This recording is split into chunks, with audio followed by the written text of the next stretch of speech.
for some Republicans. Yeah, Paxton was running a little bit ahead here, but a little bit ahead. And then when Donald Trump showed up, it changed everything. Now, if you go back to the primary results, Cornyn actually narrowly won more votes in the primary, but there was a third person in the race, a guy named Wesley Hunt. And obviously, those Wesley Hunt voters didn't want to vote for Cornyn, and most of those obviously have gone to Paxton. But look, the bottom line is this. If Donald Trump wants you to be the nominee of the Republican Party for virtually any office, he can will it into existence. And that has happened again tonight in Texas. There's also an attorney general campaign going on underneath this. I don't think we've called it yet, but there's a strong undercurrent of who's for Trump and who isn't in that race. And it looks like the more Trump-aligned candidate is going to win down there as well. So, we're learning this lesson over and over again. Indiana, Louisiana, Kentucky, where I live, and now Texas, over and over again, we're learning. If Donald Trump wants you to have the party's nomination, the voters look at that and say, we trust the president's judgment and we'll give it to you. But Paul, I should note, when we're hearing this tonight about the concerns of what this general election matchup is going to look like, it's not coming from Democrats or just critics of the president. It's coming from Republicans in his own party who are up on Capitol Hill that are worried about it. Right, because they can count. Trump makes you unbeatable in the primary, but it could make you unelectable in the general. We're talking about Texas Senate seat up. King referred to this, and he's generally wrong about everything. He's a horrible person. But he's right about this. My party, Democrats, haven't won anything in Texas in 32 years. They haven't won a Senate seat in 38 years. They haven't won a governorship in 36 years. They haven't carried a presidential candidate in Texas for 50 years. And we're sitting here saying that Texas is up for grabs, in part because the Democrats nominated a very strong candidate, James Talarico, who in the polling right now is 11 points above water. His popularity is very high. Mr. Trump, beloved by Republicans in Texas, the bloom is off the rose on that. He's underwater, even in my beloved Texas. Underwater, more unpopular than he is popular in the polling. So this is the problem that Republicans are going to have now in a state that all they had to do was fog a mirror and they won Texas. And now they're going to have to fight like hell and spend hundreds of millions of dollars. Well, Ken Paxton is someone who has been MAGA aligned. He is someone who, way before Trump, was suing the Obama administration many times. He actually, yes, he's been indicted and then had the charges dropped. He was impeached and acquitted.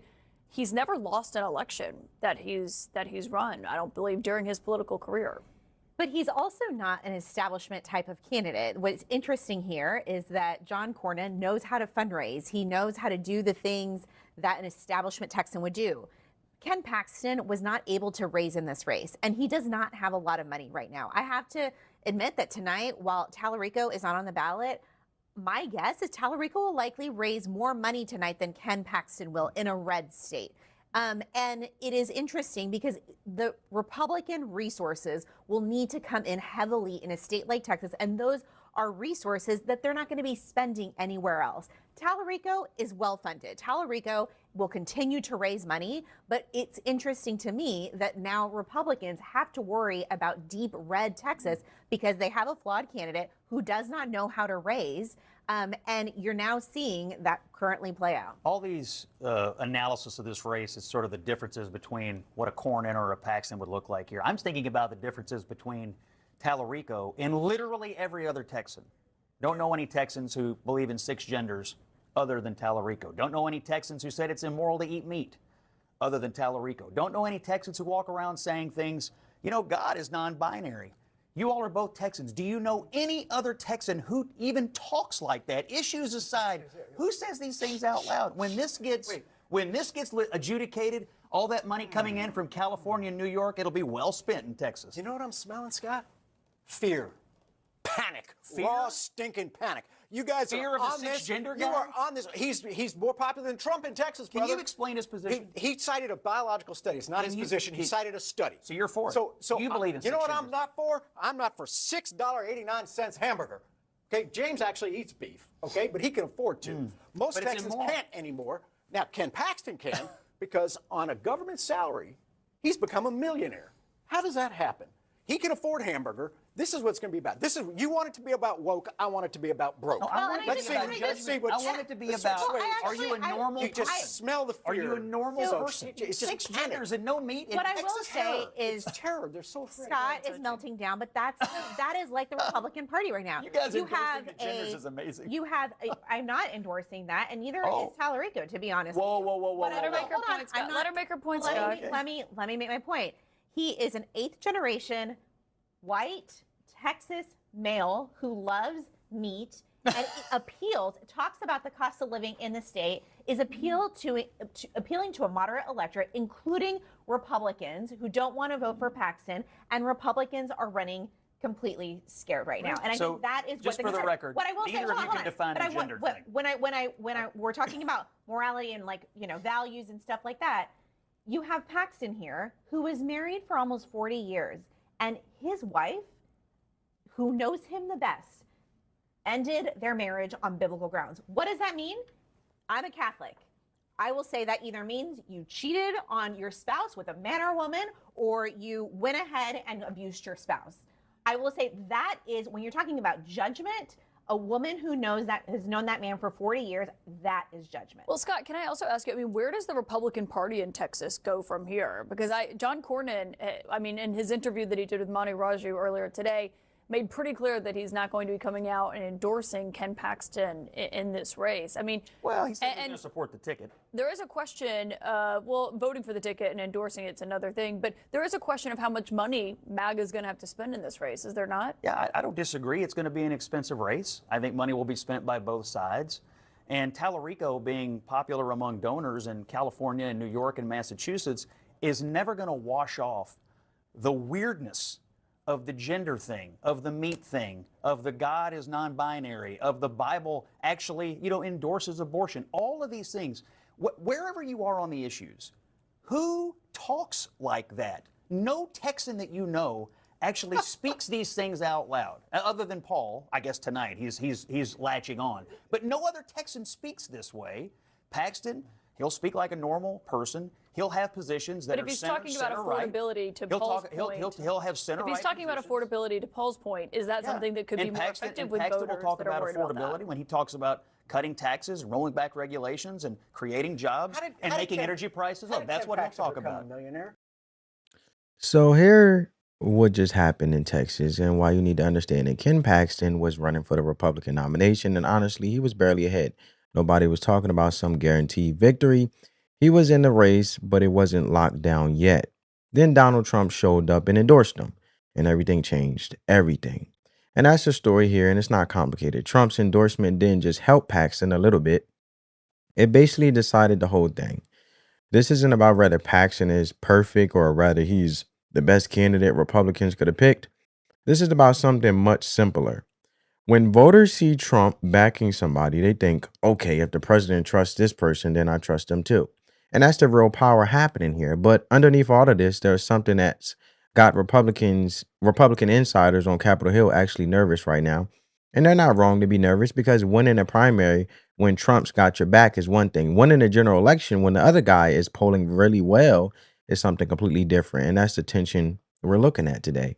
And when you talk about what's actually happening here, because the pattern is real and it keeps repeating, look at Indiana, look at Louisiana, look at Kentucky, where Scott Jennings is from, and now Texas. Same thing happens over and over. Trump endorses somebody and that person wins. It's not magic. It's not luck. It's just how voters think about endorsements now. When a voter sees Trump backing a candidate, they don't sit around trying to figure out if they agree with every single policy position. Instead, they think Trump knows this person. Trump trusts this person, so I'll trust him too. It's permission, not persuasion. And you see this in the actual numbers from the Texas primary. Cornyn actually won more votes in the primary itself. He had the vote count ahead, but there was a third person running, a guy named Wesley Hunt. All those Wesley Hunt voters had to go somewhere when Hunt dropped out, right? And by the way, Wesley Hunt is phenomenal. But they didn't go to Cornyn, even though he had the lead. They went to Paxton. Why? Because Trump endorsed Paxton. That's the only real difference here that happened. So what's the lesson here that Republicans keep learning over and over? Trump can basically will a nomination in existence. If he wants to, if he wants you to be the Republican nominee for any office, he can make it happen. He did it again in Texas. He's done it in Kentucky, Louisiana, Indiana. The voters look at that endorsement and say, okay, we trust his judgment, and they vote accordingly. But here's where it gets interesting, and this is the part that got Republicans actually worried right now. Winning a primary is great. It feels good. You're the nominee. You're moving forward. But the primary isn't the election that matters. The general election is, and that's where things get complicated because Trump being able to will a nomination into existence doesn't mean anything about whether that person can actually win in November. And those are two completely different things. So the question becomes, why are Republicans actually nervous if Trump is so powerful in the primary? That's what we need to look at next. So the answer to that question is coming from inside the Republican Party itself. And that's important to understand. Republican insiders who work up on Capitol Hill are the ones actually worried right now. And they are not wrong to feel that way. These aren't Democrats crying wolf or leftist activists making noise. These are Republicans who understand basic math, looking at the race and seeing a real problem. Here's the simple reality. Trump can make you absolutely unbeatable in a Republican primary. But that same thing that makes you unbeatable in the primary can make you unelectable in the general election. Those are two different electorates. Primary voters are usually more ideological, more fired up, more aligned with Trump's approach. General election voters are broader. They include independents, they include moderates, they include swing voters who don't necessarily think Trump is the best thing that ever happened to America. So when you win a primary, because Trump endorses you, that's great for the primary, but it doesn't automatically mean you're positioned well for the general. And in Texas specifically, this matters a lot because Democrats haven't won a statewide election in 32 years. They haven't won a Senate seat in 38 years, and they haven't won a governor's race in 36 years. For 50 years, they haven't carried a presidential candidate in Texas. Texas is supposed to be Republican territory, right? It's supposed to be locked down, and these are the numbers Democrats are celebrating. But here's the problem that's got Republicans nervous right now. James Talarico, who's running as the Democratic candidate, is polling 11 points above water in Texas. He's genuinely popular. He's not some unknown candidate that nobody likes. He's someone voters in Texas actually seem to like right now. Meanwhile, Trump himself, who just endorsed Paxton and basically decided the Republican primary, Trump is underwater in Texas. He's more popular than he is. I mean, he's more unpopular than he is popular, even in Texas, which should be one of his strongest states. So you got this situation where the Trump endorsement that won Paxton, the primary might actually be a liability in the general, and that's what got the Republicans actually nervous.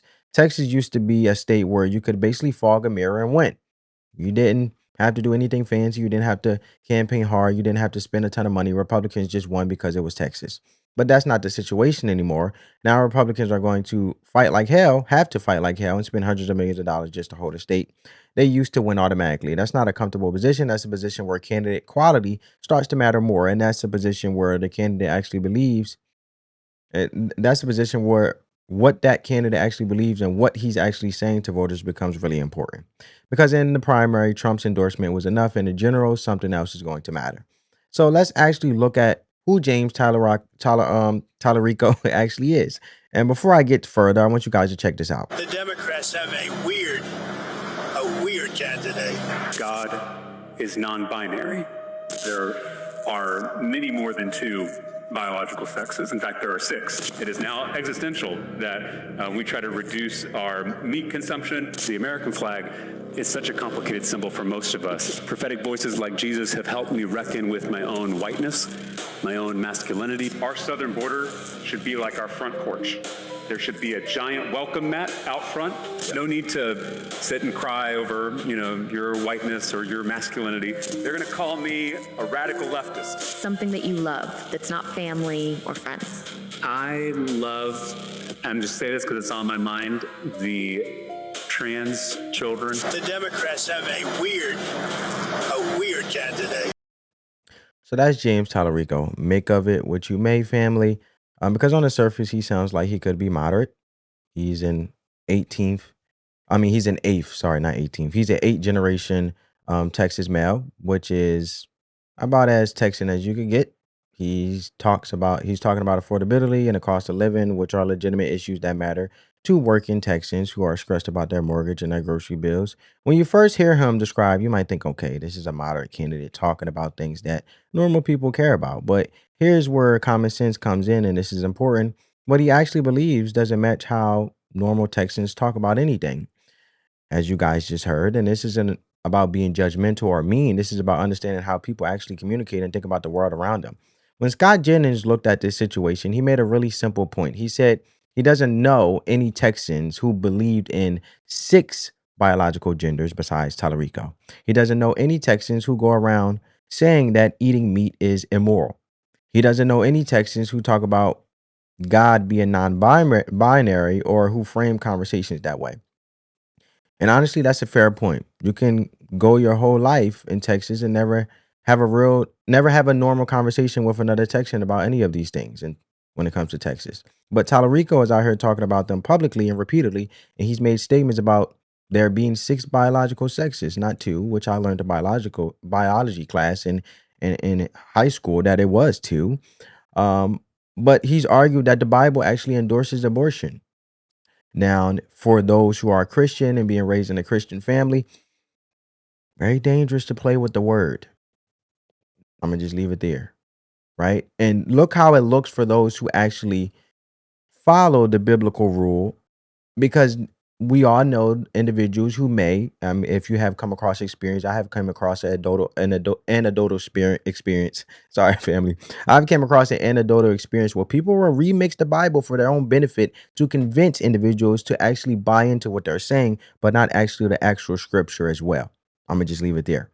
He's talked about his personal struggle with whiteness and masculinity as if these are things that normal Texans sit around thinking about and wrestling with. Look, regardless of what your politics are, this is just not how normal people talk. When you go to a diner in Texas, when you're at a town hall, when you're talking to your neighbors about problems that matter to your community, this is not the language or framework that people use. It just isn't. And when these positions get shown in attack ads with actual quotes from Talarico saying these things, voters have a real reaction because it feels alien. It doesn't feel normal. It doesn't feel like something a person who understands regular Texans would say, or just a regular everyday person, right? When you get around individuals, you're usually talking about things you're going through, which you have overcome. Hey, how you doing? How are things going so far? What you're going to do the rest of the year? We're 6 months left into the year. We're halfway through the year. What's your goals? What's your plans? That's usually typical conversation, no matter what race, no matter where you are. And I'm sure Texans talk about it as well, just everyday conversation. When you meet somebody, you usually say, "Hey, how you doing?" So this matters because attack ads are most effective when they show what someone actually said. They're not creating something out of nothing, and they're not lying. They're just showing voters what the candidate actually believes, and the research backs this up. When voters see these actual quotes from Talarico and campaign materials, it creates a real problem for him because it doesn't land the way moderate position is supposed to land. It lands as something different. Meanwhile, Ken Paxton talks about affordability in a completely different way. He talks about cutting taxes so people have more money in their pocket. He talks about rolling back regulations that cost businesses money and that get passed on to consumers. He talks about creating jobs so people have more opportunities. He talks about lowering energy prices so your electricity bill doesn't kill your budget. When Paxton talks about affordability, he sounds like a normal person solving everyday problems that we all have in our everyday lives, trying to figure it out. He's using language about tax policy, regulations, jobs, and energy costs. Those are concrete things. That's how normal Texans think about making their lives better. They're not thinking about 6 genders or meat consumption, let alone I did learn, from, you know, talking to individuals. I've came across someone who just did a full-on fast, no meat, went straight vegan. You have to a certain extent, you can go vegan, but you do need that protein, which is meat, because then it can make you weak, which protein keeps you strong and your bones and stuff, things like that. So to to give that input for those who may fast or those who may be going a fruit fast, they just eat all fruit and nothing else. It can be dangerous. And I'm not a medical doctor, but look into this because I have talked to a doctor before and also a family member who actually experienced this, or a loved one, I should say, experienced this individual I have talked to, where you only could go a certain extent without having meat. After a while, it can be detrimental to your health. But speak to your primary doctor. I'm not a doctor. I just wanted to put that out there from experience, from what I have learned from others. Everybody's body is different. But talking about 6 genders, meat consumption, or wrestling with concepts of whiteness, as Talarico said, quote unquote, They are thinking about whether they can afford to pay their bills and whether they can find a job, a good job, and whether their kids are going to have opportunities. The language difference between these two candidates is huge, and it matters more than most people realize. One candidate sounds ideological, abstract, and disconnected from how normal people think about their lives. And the other sounds practical and focused on things that actually affect people's wallets. That's not a small thing in a general election, and that's the whole ball game. When voters see what Talarico actually believes and how he talks about it, their perception of him changes. It's not about the media creating a false image. It's about people understanding what the candidate actually thinks and realizing it doesn't match how they see the world. Now let's talk about Paxton himself, because this is where the conversation gets real and where voters are actually making a choice. That tells you something important about how people think. Paxton has had legal problems. That's true. He's been indicted. He's been impeached. But here's the thing. He was acquitted of the charges and he was acquitted of the impeachment trial. And throughout his entire political career, he's never actually lost an election.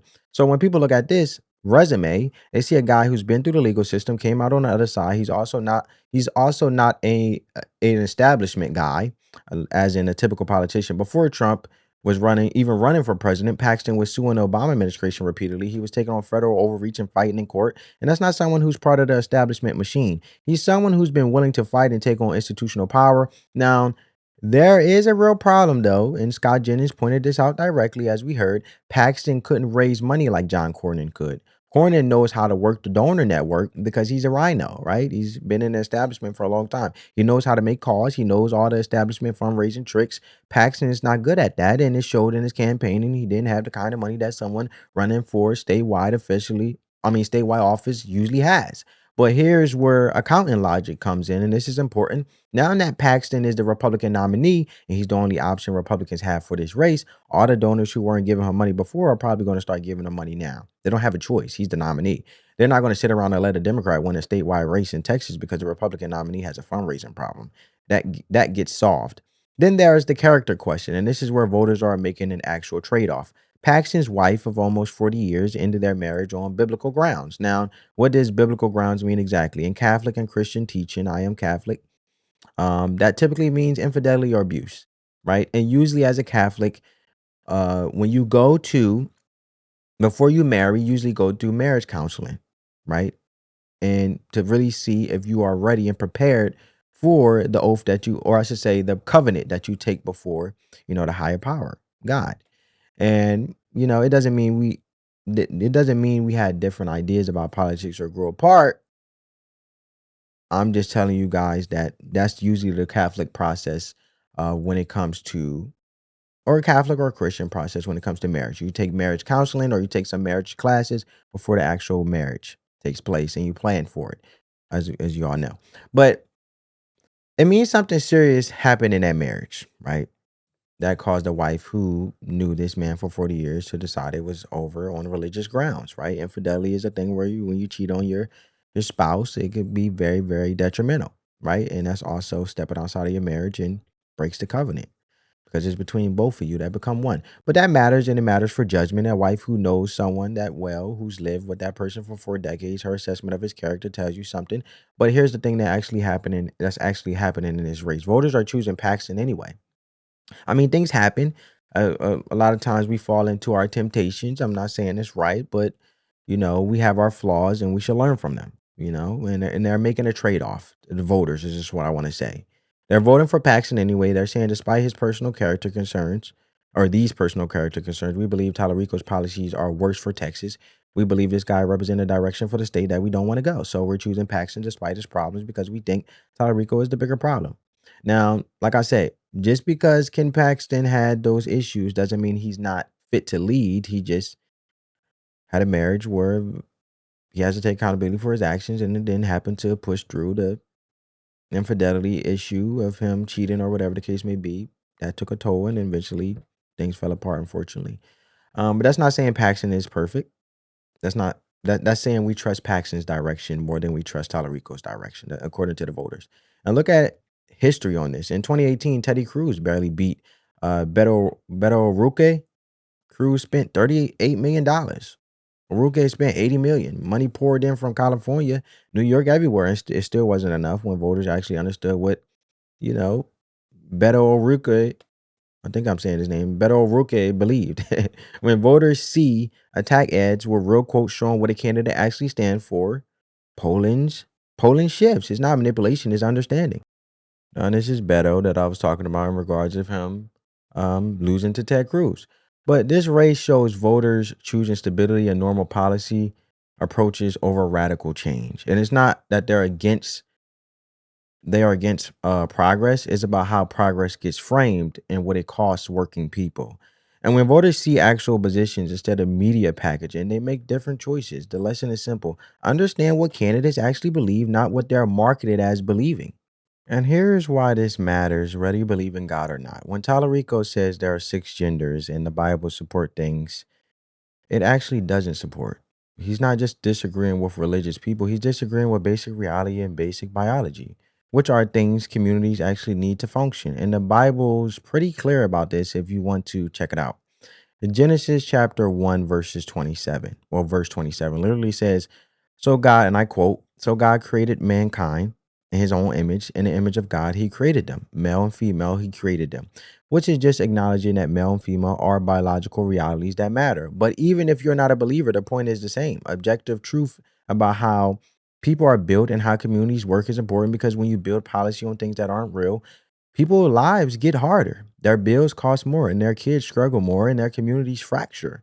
And that's not about being against progress or being against change. It's about understanding that progress built on denying what's actually true never works out for regular people. It only works out for, well, for the politicians and activists who benefit from the chaos and confusion. So when voters in Texas look at Talarico and see someone talking about things that contradict both traditional belief systems and basic biological reality, they're not being closed-minded. They're being practical. They're thinking about whether this person understands the real world they actually live in, and whether he's going to make decisions based on what's actually true, and instead of what sounds good to donors in California and New York. And that's the real lesson here. Like I said, understand what candidates actually believe and what those beliefs are based on, not what they're marketed as believing, because your wallet and your community depend on it. I just wanted to leave it there, family. And I just hope I gave some spiritual enrichment for those who are believers and just life wisdom for those who are non-believers. I'm not, against either or. I just want to give value, and I hope I gave value to the video, and we just having a productive conversation.